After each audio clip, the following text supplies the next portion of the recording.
तो आइए देखते हैं आंखों के मुख्य भाग कौन कौन से हैं और उनके कार्य क्या हैं। बहुत जल्दी और बहुत आसान शब्दों में इसको समझने की कोशिश करिए।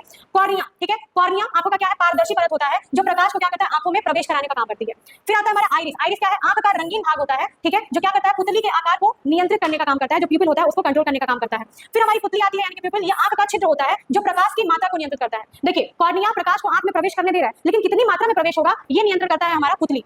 फिर है लेंस, प्रकाश को फोकस करके रेटिना पर छवि बनाता है। रेटिना पे जब छवि बनती है तभी हमें कोई चीजें क्या होती हैं, दिखाई देती हैं। तो रेटिना पर छवि बनाने का काम किसका है, लेंस का काम होता है। प्रकाश को फोकस करने का काम किसका है, तो लेंस का काम होता है। फिर हमारा रेटिना आता है, प्रकाश संवेदनशील परत होता है ये, और छवि को विद्युत संकेतों में क्या करता है, बदल देता है। प्रकाश संवेदनशील होता है यानी कि इस पर लाइट पड़ता है तो इफेक्ट पड़ता है, आंखें क्या होती है, सिकुड़ने लगती हैं, हमारी पुतलियां क्या होती है, सिकुड़ने लगती हैं जब ज्यादा प्रकाश पड़ता है। तो छवि को विद्युत संकेतों में बदलने का काम, इलेक्ट्रिकल इंपल्सेस में कन्वर्ट करने का काम हमारा कौन करता है, रेटिना करता है। फिर आता है हमारा ऑप्टिक नर्व। ऑप्टिक नर्व क्या करता है, संकेतों को मस्तिष्क तक पहुंचाने का काम करता है। ऑप्टिक नर्व क्या कर रहा है, मस्तिष्क को संकेत, जो भी सिग्नल्स हमें आंखों के द्वारा हमारी कॉर्निया ने, हमारे प्यूपिल ने, आइरिस ने दिया हुआ है, हमारे लेंस ने दिया है, उसको हमारे ब्रेन तक पहुंचाने का काम करता है।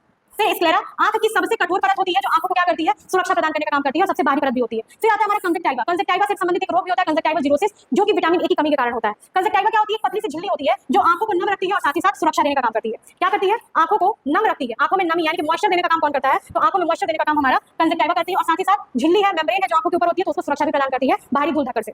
फिर है विट्रियस ह्यूमर, ये भी आंखों का ही पार्ट है। ये जेली जैसा द्रव्य होता है जो आंख का आकार क्या करता है, बनाए रखता है, यानी कि आंखों के अंदर जो व्हाइट स्क्लेरा पार्ट दिखाई देता है हमें, उसके अंदर जो द्रव्य भरा होता है, जो जेली भरा होता है, वो हमारा क्या कहलाता है, विट्रियस ह्यूमर कहलाता है। फिर आता है हमारा कोरॉइड। कोरॉइड क्या है, रक्त आपूर्ति करता है और रेटिना को पोषण देता है। कोरॉइड क्या है, एक तरह का आर्टरी है, एक तरह की धमनी है जो जुड़ी रहती है किससे, हमारे ब्लड वाले सप्लाई, जो जितने भी ब्लड सप्लाई करने वाली चीजें उससे जुड़ी रहती है, एक तरह की धमनी है जो रक्त आपूर्ति करती है हमारे आंखों में, और साथ ही साथ रेटिना को जो न्यूट्रिएंट्स चाहिए वो न्यूट्रिएंट्स देती है, क्योंकि न्यूट्रिएंट्स का ट्रांसपोर्टेशन किसके द्वारा होता है, ब्लड के द्वारा होता है। तो ये सारे भाग आपके किसके हैं, आंखों के प्रमुख भाग हैं। आप इसे जरूर याद कर लीजिएगा, क्योंकि लास्ट टाइम आपके स्क्लेरा से क्वेश्चन पूछा था, हो सकता है कि अगली बार इससे प्रश्न, इनमें से किसी भी एक से आपका प्रश्न फंस जाए। तो